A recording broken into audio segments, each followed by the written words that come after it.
I really didn't have any plans to join the Army. 9/11 happened, and I just felt like I wanted to do something, and so I quit my job and joined the Army. Even probably before the second deployment, I started kind of feeling a need to do something.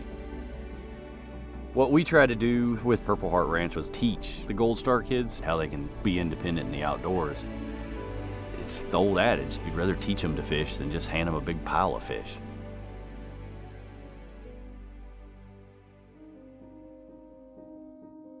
I was 6 and my older brother was 9, and I remember going to school that day with him. You remember certain little details, and one thing I do remember very distinctly was my mom's face when she was crying and when she told us that our dad wasn't going to come home. My dad was on a routine surveillance flyover outside of Baghdad, Iraq. There's a helicopter of 22 Army members that had gone down on the desert floor, and they were about to be overrun by insurgents. My dad heard the call over the radio, came in and drove a bunch of the insurgent trucks away. While taking them out, his plane went down, and his full body wasn't recovered until 10 years after the accident in 2016. My life has kind of been shaped by some father figures that have stepped in and guided me and mentored me. One of the biggest things that Josh has kind of taught me is to use what you have to help others who have been through some of the same struggles. Josh shared a lot of the same trials that my dad did when they were both deployed. The fact that my dad was an avid hunter and Josh was an avid hunter, that connection really spoke to me about who he was and what he wanted to do to help us.